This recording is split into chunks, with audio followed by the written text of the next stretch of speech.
Olá, muito boa noite para você. Ossada humana é localizada em buraco nas proximidades da BR-365 em Patos de Minas. Mais 2 óbitos por Covid-19 são registrados e o boletim confirma 28 novos casos da doença. Na edição do NTV News desta sexta-feira você vai ver também. Tentativa de homicídio contra adolescente é investigada pela Polícia Civil. Em meio à pandemia, supermercados registram alta nas vendas no primeiro trimestre. Polícia continua investigando o caso de bebê que tomou uma madeira com soda cáustica. Futebol. Em jogo marcado por protestos, Atlético derrota América de Cali e garante classificação na Libertadores. Entidade que presta assistência a famílias carentes recebe a doação de mais de 3 toneladas de alimentos. Após aumento de casos da Covid em Lagoa Formosa, a Prefeitura publica decreto com regras mais rígidas. Vamos falar sobre o aumento dos casos de crianças com síndrome inflamatória associada à Covid.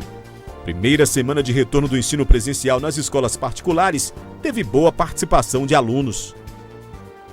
Tem também a nossa análise de notícias e muito mais informações a partir de agora no NTV News.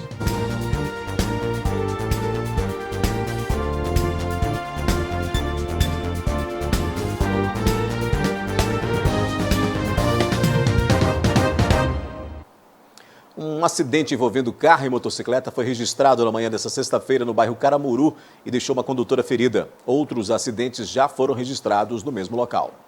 De acordo com o Corpo de Bombeiros, a motociclista Isadora Carolina Lopes conduzia uma moto Titan 160 pela rua Carijós, sentido ao centro, quando foi surpreendida pela estrada, que avançou a parada obrigatória da rua Tupinambás. A moto bateu na lateral traseira do veículo. Lá, segundo testemunha, foi uma colisão carro e moto. O carro teria avançado a parada obrigatória. Segundo o mesmo, tem um contêiner que está em cima da calçada, não viu e quando arrancou, a motociclista colidiu na lateral do veículo dele. Isadora foi socorrida consciente até o hospital regional. A vítima estava consciente, orientada, queixava dor na coluna, mas sem perda de sensibilidade. A gente imobilizou ela conforme o nosso protocolo e trouxe aqui para o H-Rádio para avaliação médica. Aparentemente estável. A motociclista e o condutor do carro são habilitados e os documentos dos veículos estavam em dia. E essa não é a primeira vez que um acidente é registrado no local. Em fevereiro, uma motociclista também foi atingida por um carro no mesmo cruzamento. A moto ficou presa a uma placa e os estilhaços ficaram espalhados pelo chão. Segundo esse morador da região, a sinalização no local é falha e ele pede mais atenção da Secretaria de Trânsito. Posso estar pondo quebra-mola para nós, sobre as árvores também, as árvores estão incomodando, as árvores ficam grandes, estão pedindo os vizinhos, toda a população para estar cortando as árvores, porque tira muitas visões das placas, e estão pedindo a sinalização porque está acontecendo acidente diário. Uma ossada humana foi encontrada na manhã de hoje entre o trecho da BR-365, conhecido como Curva da Morte, e a comunidade do Leal. Os restos mortais foram encontrados em uma vala que fica no quilômetro 395 da BR-365. Segundo funcionários da empresa, que realiza topografia para a duplicação da BR-365 de JK a Uberlândia, que não gravaram entrevista, os restos mortais foram encontrados por eles nesta quinta-feira por volta de 13h30 da tarde. Nesta sexta-feira, conseguiram contato e acionaram a polícia. A ação contou com o apoio da PRF, Bombeiros e Polícia Civil. A gente foi acionado através do 93 pela Polícia Rodoviária Federal. O pessoal encontrou, acionaram eles e teve a presença da perícia. Como o local é de difícil acesso e precisou de materiais para escavacar, porque alguns das ossadas estavam soterradas. Então a gente compareceu e o serviço do bombeiro aqui consistiu em auxiliar o perito para recuperar essa ossada. Ossos curtos foram achados a gente usou aí o enxadão, material de sapa mesmo, enxada. A gente foi cavacando os buracos ali dentro da grota e foi achando os ossos curtos também. Além dos restos mortais, um par de chinelo foi encontrado. Encontrado um par de chinelo, mas a princípio a gente não pode afirmar que seja da possível vítima. Roupas não foram achadas. Os materiais encontrados serão encaminhados para análise e investigação. A Polícia Civil continua investigando o caso de tentativa de homicídio praticado contra uma adolescente de 17 anos. O crime aconteceu no início deste mês no bairro Quebec, em Patos de Minas. De acordo com a Polícia Militar, a própria vítima teria apontado o rapaz como sendo o autor do ataque violento no cruzamento da Rua 11 com a Avenida Ronaldo Fernandes de Souza. Ao ser surpreendido pelo atirador, com quem já tinha se desentendido anteriormente, o menor disse que jogou a bicicleta contra Luiz Fernando e que os dois acabaram caindo no chão. Na sequência, tentou fugir, mas foi perseguido e atingido por um disparo de raspão no rosto e 4 na perna esquerda. Fomos informados pela própria vítima que seria esse autor. Aí ele invadiu as guarnições do turno desde a hora do crime até o momento de localizá-lo, empreenderam esforços em locais prováveis que poderia ser encontrado e através da participação de moradores do bairro que visualizaram ele saindo da mata, nós conseguimos chegar no local que ele estava homiziado. Segundo as informações, o homem chegou a ser preso, porém por outro crime. Ele foi autuado por um delito, se eu não me engano, de porte ou posse de arma de fogo e posteriormente ele foi para o presídio e acredito eu agora que ele pode estar em liberdade, mas isso nada impede de que ele, numa eventualidade futura, durante as investigações, caso seja verificado indício de autoria, que ele venha a ter a sua prisão decretada, através, logicamente, de uma análise justa do Poder Judiciário, passando pela opinião, pelo despacho também do Ministério Público. Investigações quanto ao crime deverão ter sequência. Doutor Ismauro, ele não chegou a ser preso pelo fato da tentativa de homicídio, por quê? Bem, porque eu acredito, eu não tenho esse elemento agora do motivo agora para ele passar, mas eu acredito que o delegado deve ter entendido que, não tinha a situação do flagrante delito, e outra, talvez não tivesse naquele momento elementos suficientes para indicar que ele teria participado de alguma coisa nesse crime.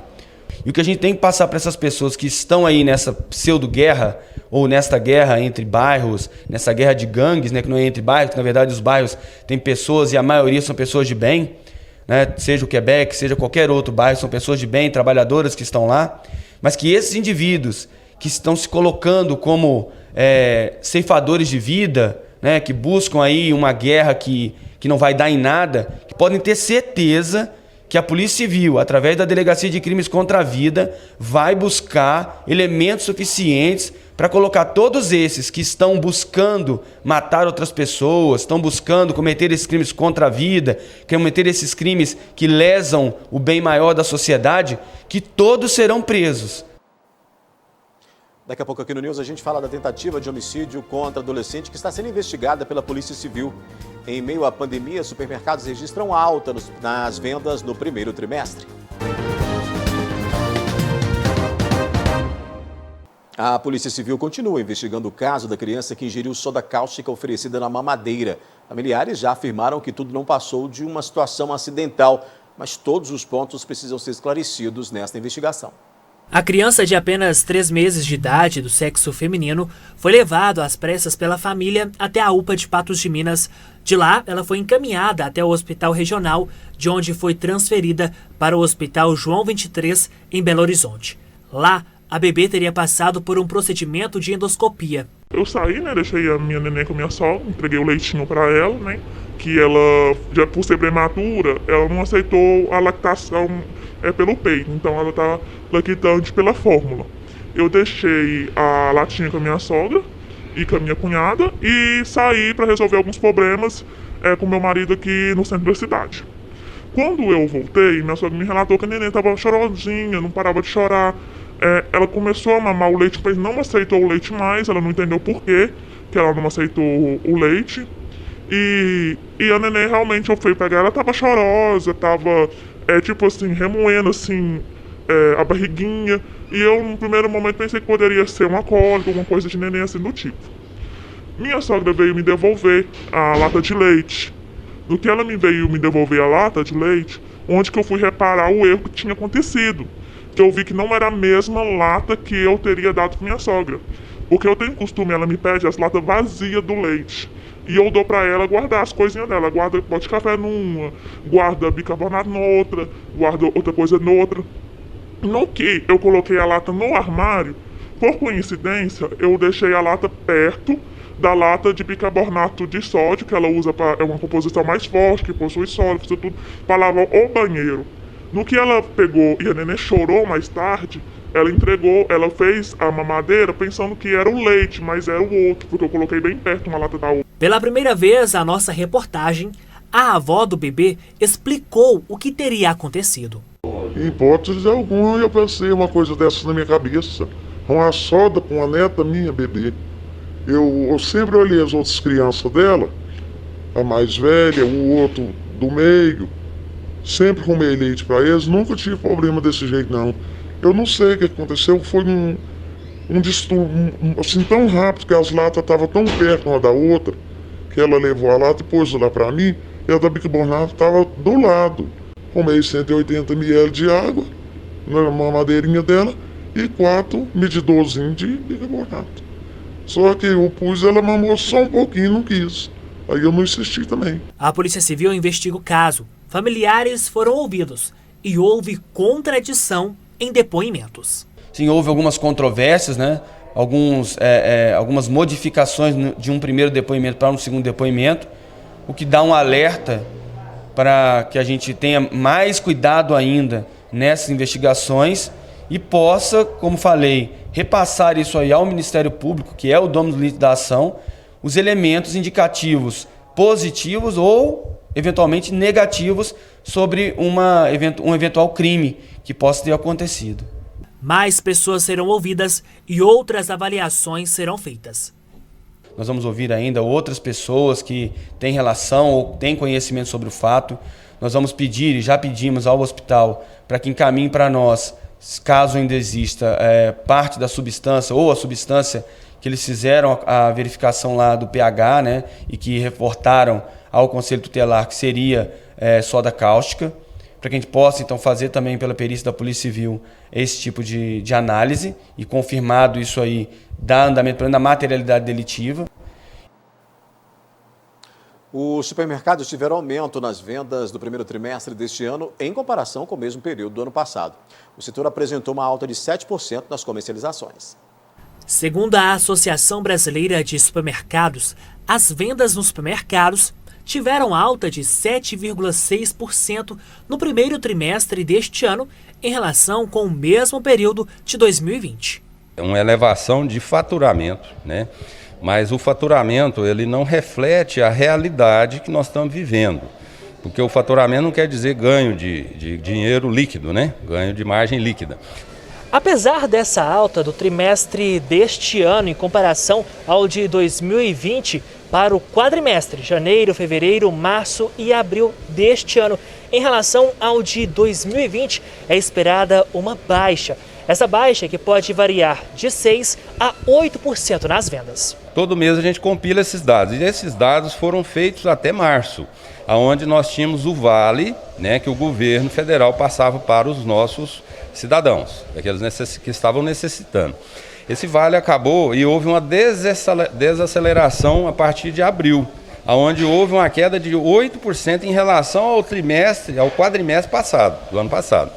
E também não reflete, como eu disse, como ganho real, porque nós tivemos uma elevação exacerbada de custo, em razão de que nós tivemos que contratar mais pessoal, porque você tem que ter portaria, organização de fila, estacionamento, né? Mais limpeza. Eu tenho pessoas que vêm aqui até à noite limpar a loja. Tenho pessoa na padaria para atender, porque não pode ter self-service, né? Então nós aumentamos aqui, para você ter uma ideia, na nossa empresa 70 funcionários, nós aumentamos 7 funcionários, 10% da mão de obra. Com isso, a mudança de comportamento dos consumidores.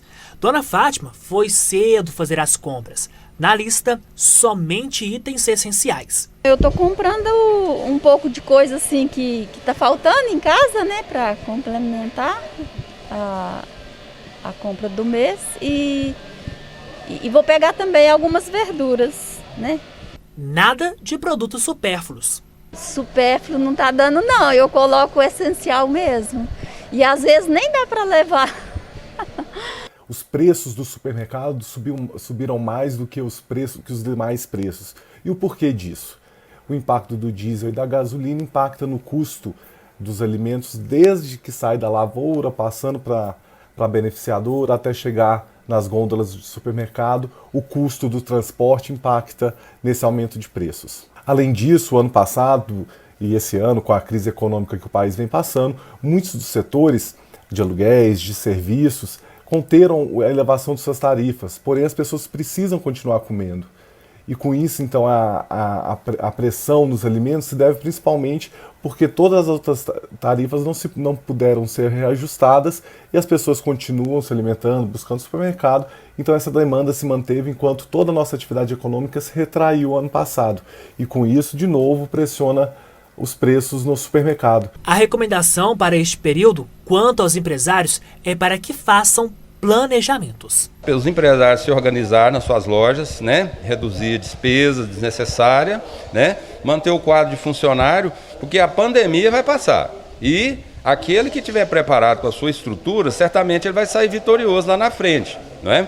Precisamos ficar bem atento com o custo, né? Porque o custo é um mal necessário às vezes, mas que ele pode corromper toda a estrutura do negócio. Nesse cenário é pesquisar bastante, é tentar fazer algum tipo de substituição, carnes e produtos hortifrutigranjeiros da região, tentar fazer um comércio direto com o produtor da região para tentar escapar um pouco desses custos e dessa situação que a gente está passando.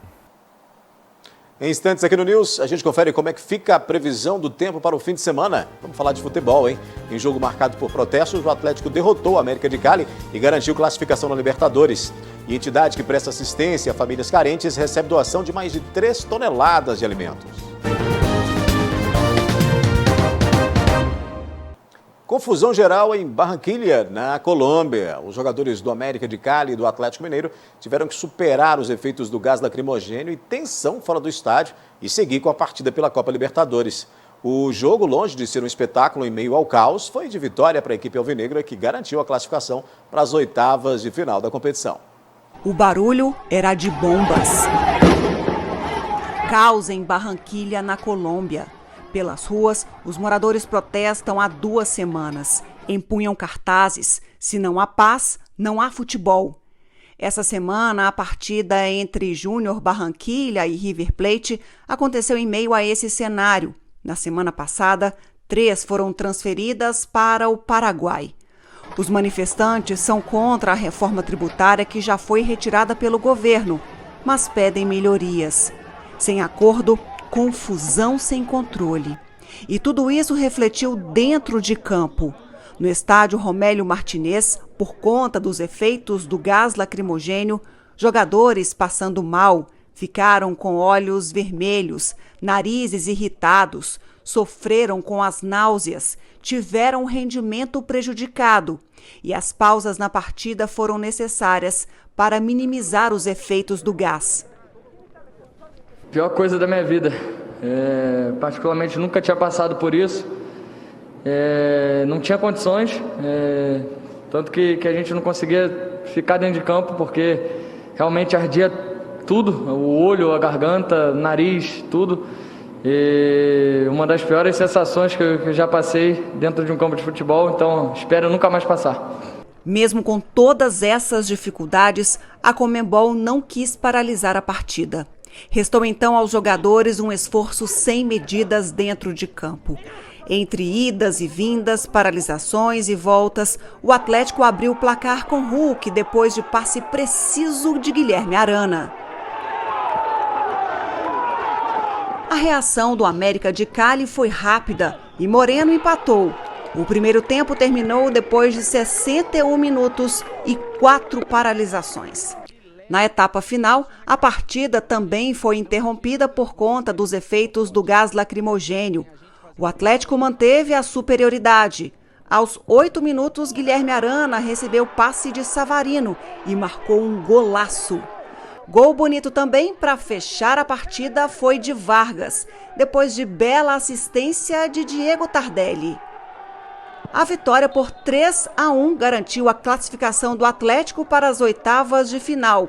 mesmo ainda com 2 partidas ainda a serem realizadas pela fase de grupos. Com mais uma grande evolução de toda a equipe, toda a entrega de todo o grupo, foi um grande jogo.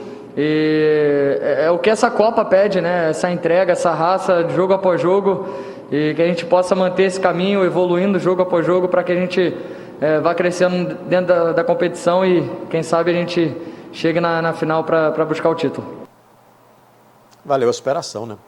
Agora a gente mostra uma ótima iniciativa que resultou na doação de 3 toneladas de alimentos. Na manhã dessa sexta-feira, os produtos foram entregues a uma entidade que presta assistência a famílias carentes em Patos de Minas. Ao todo, 3 toneladas se tornarão aproximadamente 190 cestas básicas. Não só o básico, mas essas cestas, elas estão sendo recheadas de algo a mais, né? Para que essas criancinhas, né, esses jovens, essas pessoas mais velhas também tenham acesso a esse produto que às vezes não está chegando para eles lá. Então nada melhor do que, né, o coração dizer, né, aquilo que nós devemos fazer. Todos os benefícios que nós recebemos, as alegrias, as tempestades, né, tornamos isso numa ordem de modo que a gente reverte isso em benefício para aqueles que nos trouxe também os benefícios, que seria a nossa população. Isso é feito do coração. Os alimentos foram destinados para o Centro Espírita Francisco de Assis. Hoje, o local assiste quase 40 famílias carentes. Temos a assistência espiritual através dos vários cursos, nos vários estudos que são feitos na casa. Temos o trabalho que é feito através das palestras, que nós temos palestras 3 vezes por semana, antes da pandemia. E temos o trabalho assistencial que nós desenvolvemos tanto através da campanha do Quilo, que é a campanha Fraterna Alta de Souza, que arrecada alimentos, e esses alimentos são distribuídos a famílias necessitadas, famílias que são assistidas pela nossa casa com uma cesta básica. Com a doação recebida, agora o trabalho será a distribuição. Momento que até mesmo pela situação que o país se encontra, momento que está muito difícil as arrecadações. Então, sim, é com muita satisfação que a gente recebe essa ajuda, né, do supermercado. Então, mesmo com a pandemia, a arrecadação dificultou um pouco mais, porém a gente não parou de distribuir. As entregas estão sendo feitas todos os meses, a casa está entregando a cesta para as famílias assistidas. Foi um presente que nós estamos recebendo, pois irá nos proporcionar fazer essas cestas e distribuí-las com um pouco mais de tranquilidade. Excelente iniciativa, né? Muito bacana poder ver isso, de pessoas ajudando pessoas, né, colaborando num momento tão difícil como esse, em meio à pandemia. A gente muda de assunto, vamos conferir como é que fica o tempo no fim de semana em Patos de Minas, em alguns municípios da região. Previsão do tempo. Oferecimento New Color. Super promoção em armações. Pensou em ótica? Lembrou New Color. Em Patos de Minas, a umidade relativa do ar varia entre 30% e 85%. A tendência de temperatura com leve elevação para sábado e domingo, mas continua frio. De acordo com o Instituto Nacional de Meteorologia, a expectativa é de céu claro a parcialmente nublado. As temperaturas devem ficar entre mínima de 17 e máxima de 29 graus. Em Vazante, a máxima pode chegar aos 31 graus.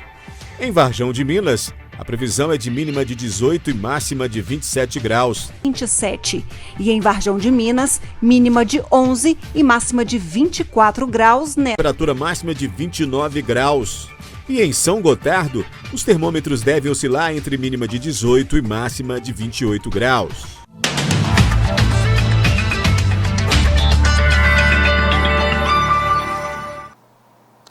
Depois do intervalo, tem análise da notícia aqui no News. Butantan paralisa a produção de vacina contra a Covid por falta de insumo. Após aumento de casos, Lagoa Formosa publica decreto com regras mais rígidas.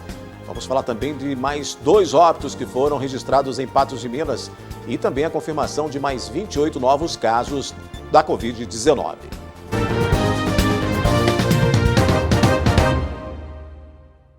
Nesta sexta-feira, o Butantan informou que vai paralisar a produção da vacina Coronavac até a chegada de um novo lote com 10 mil litros de insumo farmacêutico ativo, o IFA, né? Que é a matéria-prima da vacina. Segundo o governo de São Paulo, o carregamento ainda não foi liberado pelo governo chinês para ser embarcado ao Brasil. O governador João Dória atribuiu o atraso na liberação do envio do material a um entrave diplomático causado por, segundo ele, por declarações desastrosas de autoridades do governo brasileiro em relação à China e à própria vacina. Assunto para a gente iniciar a nossa análise da notícia de hoje com a participação da jornalista Ayandra Faria, que divide tela comigo. Boa noite, Ayandra. Boa noite, Odair. Boa noite, pessoal de casa. Tudo bem? Tudo bem. Ayandra, nós temos esse impasse aí, essa dificuldade com relação às vacinas, né? Pois é, Odair, isso tudo aconteceu depois de uma das falas polêmicas aí do ministro da Economia, o Paulo Guedes, ele falando em várias situações sobre a China, inclusive dizendo que a China teria inventado esse vírus, e após essas circunstâncias todas envolvendo as falas polêmicas do governo brasileiro, a gente passa por essa situação aí, falta de insumos para a produção de vacinas aqui no Brasil. Pois é. Ayandra, vamos aos números, ao comparativo dos boletins epidemiológicos em Patos de Minas. Vamos colocar aí na tela, já está, né? O de ontem e o de hoje.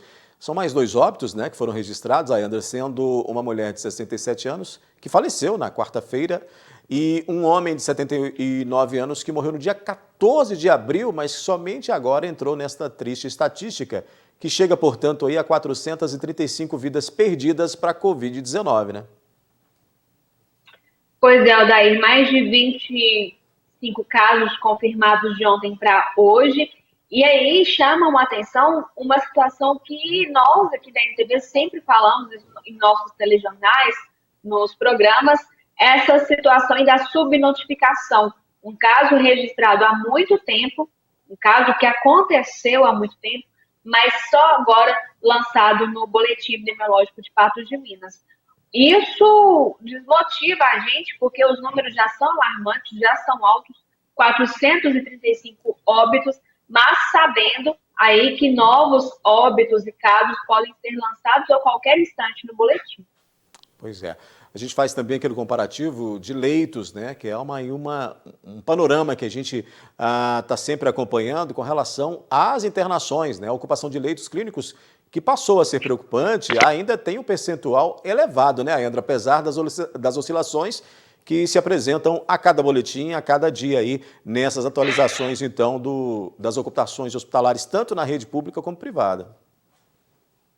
Pois é, Odair, isso aí a gente vem acompanhando dia após dia nos nossos telejornais, no programa Gui Boaventura hoje também eu falava a respeito disso. Essa semana a gente viveu uma situação muito diferente do que as últimas 2 semanas que nós mostramos aí, estabilidade e diminuição nos casos de internações aqui em Patos de Minas, mas infelizmente a ocupação de leitos clínicos volta a subir, passar de 100%, e hoje nós temos uma estabilidade girando em torno de 70% de ocupação de leitos de UTI, mas colapso nas internações aí relacionadas aos leitos clínicos. E é a preocupação é essa, né? Com a estrutura hospitalar que a gente tem, né? Com essa quantidade de leitos que a gente tem, mesmo com os aportes que a gente teve aí ao longo dessa pandemia, com abertura de novos leitos, mas que a cada movimentação, oscilação no número de internados ou de novos contágios, acaba piorando essa nossa estrutura, deixando a gente aí meio que preocupado, porque ela ainda é frágil, né, ainda. As pessoas têm que entender que nós não estamos aqui, que a rede pública de Patos de Minas, no atendimento à Covid, especialmente a Covid, ela não atende só o morador de Patos, né? Ela atende também todo um grupo de municípios aí, de uma macro-região. O que a gente tem visto aí, Odair, inclusive, a gente noticiou que o Naí, por exemplo, tinha um hospital próprio de campanha lá no município e, percebendo aí essa estabilidade de diminuição de casos, fechou na semana passada o hospital de campanha. Resta a gente saber agora se tem um reflexo também nisso, lá em Naí, por exemplo, e se eles voltaram para o hospital de campanha. Aqui na nossa região, Carmo do Paranaíba tem agora um hospital de campanha próprio, mas o que a gente percebe é que em Coromandel, Carmo do Paranaíba, Lagoa Formosa, que você vai dizer daqui a pouco, inclusive, que enrijeceu as regras do município, porque não só em Patos de Minas, mas como toda a região, novos casos estão aumentando de Covid-19 e, consequentemente, há necessidade maior de internações ocasionadas aí as complicações, devido às complicações da Covid-19. E Patos de Minas é uma referência para toda a região. Pois é, você falou de Lagoa, vamos ver então, dar uma olhada como é que estão os números de Lagoa Formosa, antes de falarmos do decreto, porque nós temos aí os 2 boletins também que mostra aí um aumento nas infecções por coronavírus nesses últimos dias, né, Andrew, que causou então aí essa mobilização lá do município. Infelizmente, essa situação em Lagoa Formosa, recentemente, a própria administração de Lagoa Formosa havia feito aí um comunicado dizendo de forma positiva aí, de que os casos tinham diminuído no município, inclusive tinham passado em vários dias sem registrar novos casos de Covid-19, mas o que a gente percebe é, seguindo essa situação de toda a região, que inclusive está na onda vermelha, os casos continuam e voltaram a subir em Lagoa Formosa. No boletim de hoje, dia 14, nós temos aí, então, o número de 1.733 casos confirmados e continuamos com 53 óbitos confirmados na cidade. Uma questão que a gente sempre fala aqui também é essa demora em confirmar esses óbitos que continuam em investigação, estão como óbitos suspeitos no boletim. Pois é, e como a gente disse, Lagoa Formosa então publicou no final da tarde dessa sexta-feira, André, um novo decreto, né, que endurece mais as regras aí com relação ao combate ou ao contágio que começou a ficar maior da Covid-19. Vamos acompanhar. O decreto proíbe a realização de qualquer atividade que resulte em aglomeração de pessoas em todos os estabelecimentos do município, inclusive nas praças, parques e orla da lagoa. Os velórios passam a ter limite de 5 pessoas por sala. Por um período de 15 dias, ficam proibidas as celebrações de batismos e casamentos, exceto para casos urgentes e que não provoquem aglomerações. A medida suspende também o fornecimento, distribuição e a venda de bebida alcoólica por meio remoto ou retirada. A determinação proíbe a locação de chácaras, sítios e a realização de qualquer confraternização, familiar ou não, sob pena de aplicação de penalidades. Clubes e academias só podem funcionar com ocupação máxima de 30%. As igrejas e templos religiosos também terão que limitar a presença de pessoas a 30% de sua capacidade. A colocação de mesas e cadeiras em vias públicas, calçadas e quiosques, assim como apresentações musicais, estão proibidas por tempo indeterminado em Lagoa Formosa. Fica proibida ainda a realização de festas, shows e eventos em casas de festas, boates e espaços similares, por um prazo indeterminado. O decreto também prevê que o uso de máscara que cubra a boca e o nariz em locais públicos é obrigatório, sob pena de multa no valor de R$1.000. André, e aí a gente tem essas medidas tomadas por Lagoa Formosa, mas a gente viu isso nos últimos dias em Coromandel, em Carmo do Paranaíba, que os gestores começaram a se movimentar, não com as mesmas medidas restritivas, né, mas com medidas restritivas. Coromandel e Carmo deram esse passo por já ter percebido essa movimentação aí no aumento do contágio. E agora a Lagoa Formosa, né, muito preocupado aí também com esse aumento, tomando medidas mais duras do que os outros 2 municípios, aí tentando barrar o que seria uma nova onda de contágios ali na vizinha cidade de Lagoa. Pois é, e lá esse decreto, daí ele não é somente para tentar amenizar o impacto desses números crescentes lá, não. É também uma resposta para nós, da imprensa, para as pessoas que denunciam aí constantes aglomerações em porta de bares, em praças. Inclusive nós mostramos nos nossos telejornais aglomeração na praça matriz lá da cidade, muitas pessoas ali naquelas localidades, na porta de bares, na porta de disque bebidas. E aí é uma resposta para todas essas situações que foram registradas lá no município. A gente, inclusive, mostrou isso aqui. E é uma medida que vai desagradar muita gente, mas que ela acaba sendo uma medida preventiva, né, André? Por tudo isso que a gente viu aí nesses primeiros meses aí de 2021, com todo esse colapso que nós tivemos aí na nossa rede hospitalar regional, né? É isso mesmo. Até porque a gente percebe aí que o maior gargalo de Lagoa Formosa está justamente nessas aglomerações ocasionadas em espaços públicos e também em famílias. E essa venda a proibição da venda de bebida alcoólica acaba coibindo esse tipo de prática, porque a gente sabe que essas aglomerações são causadas em torno de consumo de bebida, e a gente sabe também que desagrada muitas pessoas, mas é uma medida até em resposta para que a população também tome o cuidado, porque não é porque a medida foi flexibilizada, nós passamos por um período em onda amarela, que a gente tem que cuidar, né, e não se prevenir. Tanto é que a gente percebe aí que as pessoas se descuidaram, respeitaram os protocolos sanitários e, consequentemente, também aumentaram os novos casos de Covid-19. Vamos fazer uma parada rápida aqui então, Endra, para a gente fazer um intervalo, porque na sequência, terceira fase da Operação Campo Seguro é deflagrada pela Polícia Militar em Patos de Minas e região. Vamos falar também da primeira semana de retorno do ensino presencial nas escolas particulares, que teve uma boa participação de alunos, principalmente da educação infantil.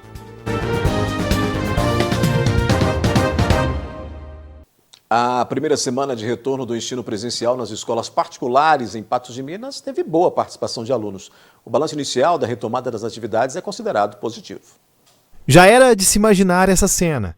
Os pequeninos respeitando o distanciamento social e obedecendo às regras dos professores. Só assim para as escolas funcionarem.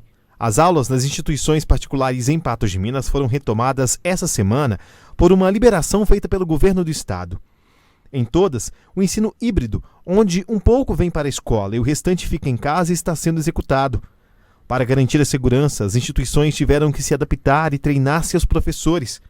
Nessa escola, com cerca de 1.000 estudantes que retornaram ao sistema híbrido, o corpo docente não teve nenhuma dificuldade. Ao longo de todo o ano de 2020, a escola foi buscando se adaptar ao que era exigido em razão da suspensão das aulas presenciais e da instalação do regime letivo remoto.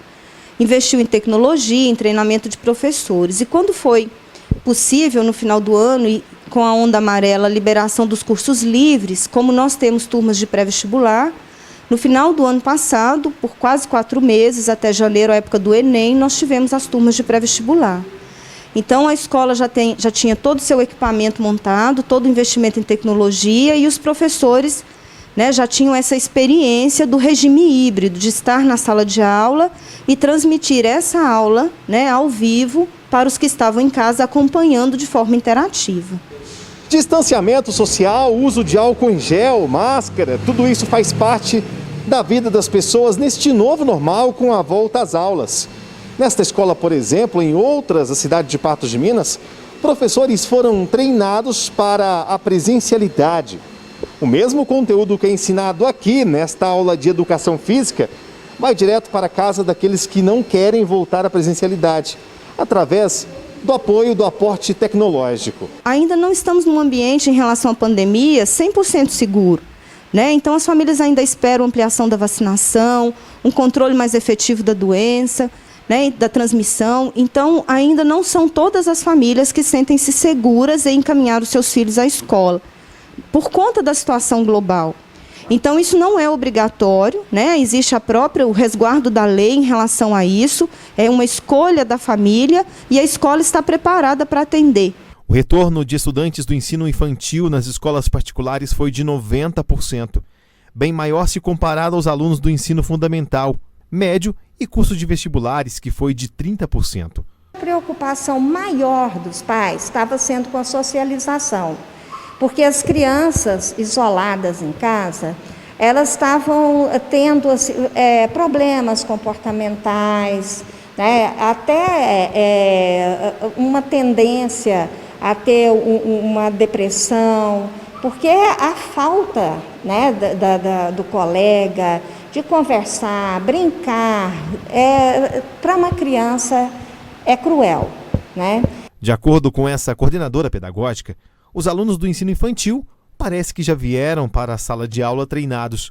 A geração pandemia já sabia de cor o que tinha que fazer para não contrair o coronavírus. Chegaram bem conscientes, né, da importância de continuar cuidando do distanciamento social, e essa adaptação está ocorrendo de uma forma muito tranquila, né, onde que eles têm respeitado o distanciamento estabelecido pelos protocolos, né?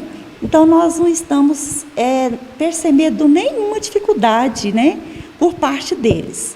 Pelo contrário, eles estão colaborando muito. Voltar à presencialidade é reviver tempos onde não existia pandemia, Pelo menos, foi esse o sentimento que a Yasmin sentiu. Foi muito radiante para mim, fiquei muito feliz, eu estava muito ansiosa por isso, porque o ano passado foi um ano muito complicado. E é outra coisa, porque presencial você consegue prestar mais atenção, não tem tipo assim, ninguém te desfoca tanto do que o online. Então foi assim uma coisa muito surreal, foi muito bom e eu espero que continue assim até o final do ano. Na visão dos educadores, o ambiente escolar é extremamente seguro, necessário e faz parte das atividades essenciais na formação do ser humano. Mas ainda vale prudência. A escola é um ambiente seguro porque aqui a gente precisa levar em consideração 2 aspectos. O primeiro que é a finalidade da nossa instituição, que é a educação.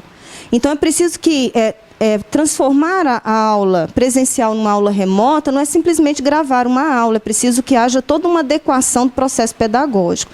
Então isso é importantíssimo e a gente vem cada dia melhorando acerca disso. E o outro aspecto é em relação à instalação dos protocolos de segurança sanitária. Toda a escola foi preparada para isso, fisicamente, inclusive, com as marcações, a colocação das carteiras, dispensas de álcool em gel, né, tudo isso que é exigido. Os funcionários foram treinados, orientados, bem como os professores, que são os que estão na sala de aula com os alunos. Ayandra, tem todo um processo, né? É a primeira semana de retomada, mas tem todo um processo aí de aceitação, inclusive, porque há uma rejeição por parte de muitas famílias, né? Muitos pais. Mas também há um processo aí de... Pois é, daí a gente percebe aí que há muita insegurança ainda nesse retorno às aulas aqui em Patos de Minas, mas ficamos aí na expectativa das aulas também do município. A gente sabe que protocolos estão sendo elaborados ainda, nós acompanhamos ontem a secretária municipal de educação na Câmara Municipal de Patos de Minas falando sobre esse retorno. Então, a gente sabe também que nesse quesito tem que ter os cuidados necessários e ainda há muita expectativa, porque estamos somente na primeira semana desse retorno às aulas. É verdade. Ayandra, vamos girar o assunto, vamos falar de segurança, porque com o objetivo de dar maior proteção ao homem do campo e reduzir os crimes de furto e roubo, né, no meio rural, a Polícia Militar deu início nesta sexta-feira em Patos de Minas à 3ª fase da Operação Campo Seguro. A Operação Campo Seguro teve início na última segunda-feira, dia 10, em todo o estado de Minas Gerais, com o objetivo de trabalhar na prevenção de ocorrências em fazendas e estradas rurais. Nesta sexta-feira, a operação entra em nova fase. O comandante-geral da Polícia Militar de Minas Gerais cumpriu a agenda de entrega de viaturas para reforçar o trabalho da PM na zona rural e falou a respeito das demandas da nossa região, considerada modelo e pioneira para as ações de todo o estado.